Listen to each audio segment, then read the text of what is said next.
Hello everyone, this is Julian from Kanen Coffee, and today we have a Rancilio Silvia with the added PID functionality.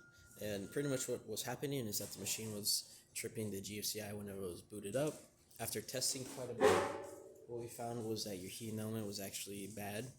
This is your older heating element because we replaced it with a brand new one. As you can see, we're live right now with 200 degrees Fahrenheit on the PID.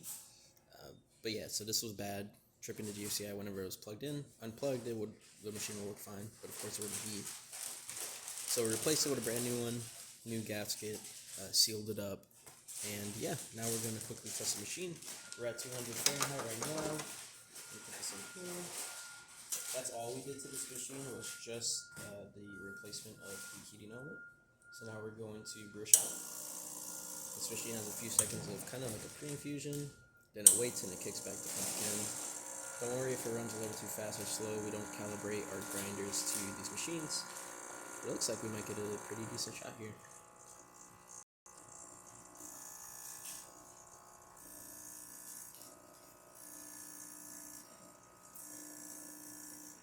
A little bit of channeling, but that's unrelated to the brewing process, of course.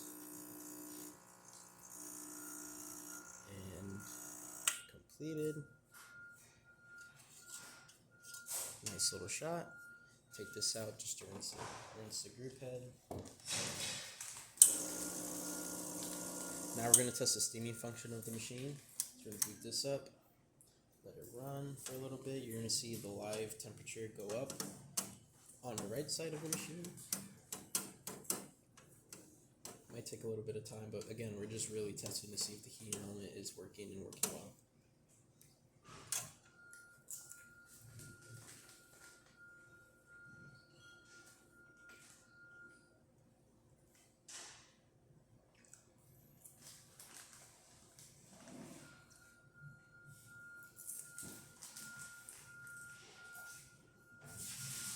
Alright, now it's going to rapidly climb from here. I believe the steam boiler was set pretty high originally by the customers. I did have to raise the brew temperature up to 201, which is why it was at 200 when we were brewing. But I didn't mess with the steam temperature at all, just looked at the settings.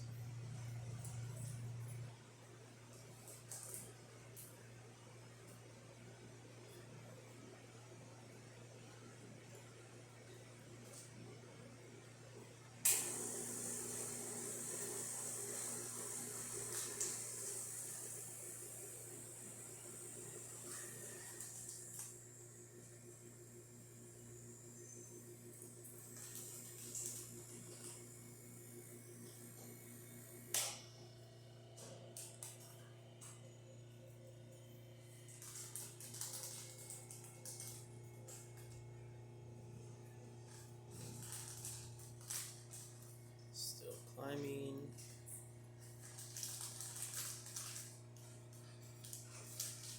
So at this temperature, you usually have a decent amount of steam, but we're going to let it ride all the way to the top.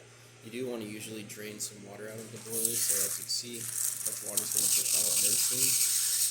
You're going to do that a few times usually. It makes a lot more room inside of the boiler to house steam. Or up to around 280 Fahrenheit. That should get a really good steam on the outside. And that's about it for this repair. If you like this video or any of our other repairs on our channel, leave a like, subscribe, and hit the bell. Thanks.